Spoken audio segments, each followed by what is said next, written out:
Find the self inductance. Self inductance हमको calculate करना है बेटे, और सेल्फ इंडक्टेंस को हम कैपिटल एल से रिप्रेजेंट करते हैं। और किसका सेल्फ इंडक्टेंस कैलकुलेट करना है? किसी सोलेनॉइड का। और उस सोलेनॉइड का कैलकुलेट करना है जिस पर नंबर ऑफ टर्न कितने हैं, 100 टर्न हैं। और उंड ऑन द पेपर कह रहा है कि एक कोई पेपर है, और पेपर को हम सर्कुलर सिलेंड्रिकल ऐसे बना लिए हैं।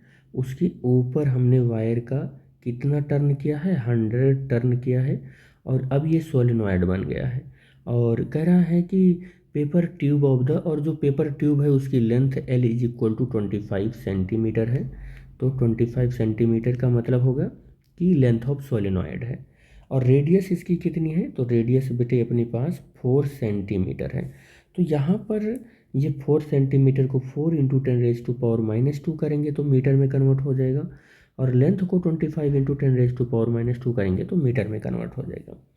किसी सोलिनॉइड के लिए जो मैग्नेटिक फील्ड का फॉर्मूला होता है वो 1/2 म्यू नॉट और एन आई और cos alpha minus cos beta होता है। और ये जनरल एक्सप्रेशन होता है किसी भी केस में। और जब हम सेंटर पर कैलकुलेट करते हैं तो म्यू नॉट और एन आई ये फार्मूला हो जाता है बी का, ठीक है, सेंटर के लिए, ठीक है।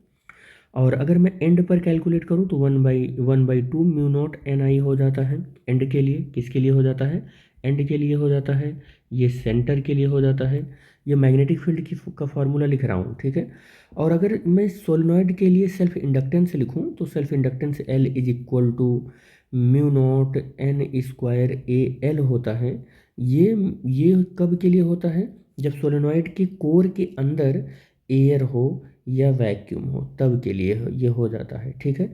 लेकिन अगर L is equal to mu R mu naught और एन स्क्वायर ए एल अगर मैं लिखूं तो ये तब के लिए हो जाता है जब इस कोर के अंदर कोई मीडियम भरा हो। किसके लिए हो? जब ये मीडियम भरा हो। तो यहाँ मीडियम तो गिवन नहीं है, मेरे ख्याल से कोई मीडियम नहीं गिवन है। और याद रखना, जब तक क्वेश्चन में एंड बोले ना तब तक आपको वो अप्रोच लेना होता है जो सेंटर का होता है, ठीक है। तो हम लोग क्या करने वाले हैं कि इस केस के लिए अगर कहता मैग्नेटिक फील्ड कैलकुलेट करो तो ये फार्मूला लगाते, और कह रहा है कि सेल्फ इंडक्टेंस कैलकुलेट करो तो ये फार्मूला लगाएंगे। क्योंकि जब कभी एंड के लिए पूछेगा या मीडियम के लिए तो वो बोलेगा, प्रॉपर बोलेगा। तो हम लोग L is equal to mu naught N square A L ये फार्मूला हम यूज करेंगे यहाँ पर। म्यू नॉट की जो वैल्यू होती है बेटे वो होती है 4 पाई इंटू 10⁻⁻7। तो ये वैल्यू हम यहाँ पुट करने वाले हैं -7। एन स्क्वायर का मतलब होगा, देखो एन का मतलब होता है number of turn per unit length, और नंबर ऑफ टर्न कितने हैं? 100 हैं। और लेंथ इसका कितना है? 25 इंटू 10⁻⁻² है। तो अब आप इसको n is equal to solve करोगे तो 25 का ये सॉल्व करोगे तो 4 आ जाएगा, 4/10⁻²। तो 4 इंटू 10⁻² हो जाएगा, और ये 400 टर्न पर मीटर आ जाएगा, ठीक है। तो n की वैल्यू कितनी है? 400 टर्न पर मीटर, इसका होल स्क्वायर है। एरिया हमको कैलकुलेट करना है, पाई आर स्क्वायर कर लेंगे। और एल भी हमको मालूम है, एल इतना मालूम है 25 इंटू 10⁻²। तो 4 पाई की वैल्यू 3.14 रखेंगे, ठीक है। और यहाँ पर देखो 4 का स्क्वायर करेंगे तो 16 हो जाएगा, और 10⁻, देखो इसको 2 लिख सकते हैं, और होल स्क्वायर करेंगे तो 4।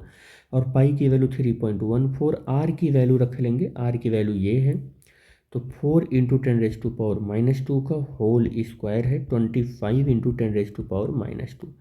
अब देखो 4 इंटू 3.14 इंटू 16 इंटू 3.14 इंटू 4 का स्क्वायर करेंगे बेटा तो कितना हो जाएगा? 16 हो जाएगा। और 10⁻² का स्क्वायर करेंगे तो -4 हो जाएगा। और into 25 into 10⁻²। 4 into 3.14 into 16 into 3.14 into 16 into 25 और 10⁻, ये -6 हो जाएगा, ठीक है। देखो अच्छा, एक ये 10⁻⁻4, देखो ये 4 अभी बचा हुआ है 10⁻, ये तो हम यहीं पर इसको कर देते हैं। देखो 4 से 4 कैंसिल हो जाएगा, -2 ही बचेगा। अब पूरा मल्टीप्लाई कर लो आप। और देखो एक चीज़ और यहाँ मिसिंग हुआ है, 10⁻⁻7 भी मिस हुआ है। 10⁻⁻7, 10⁻⁻7। तो ये 10⁻⁻7 भी यहाँ ऐड करोगे तो ये इससे कैंसिल हो जाएगा, -9 हो जाएगा। इस पूरे वैल्यू को मल्टीप्लाई करोगे तो 2524 और 05.76 आ जाएगा, और इंटू 10⁻⁻9। इसको सॉल्व करो, 1 2 3 4 5 6, तो 0.252405 इंटू 10⁻⁻³ आ जाएगा। और यहाँ पर बोल्ट भी लिख सकते हो आप इसको, और फिर आप चाहो तो 0.25 और 10⁻³ को आप मिली बोल्ट कर दो आप, ठीक है। तो बोल्ट नहीं कर सकते हो क्योंकि यहाँ पर हम सेल्फ इंडक्टेंस कैलकुलेट कर रहे हैं, तो हेनरी लिखोगे आप, तो यहाँ मिली हेनरी लिख सकते हो आप। L इज इक्वल टू ये वैल्यू आप लिख सकते हो, L is equal to 0.25 millihenry हो जाएगी।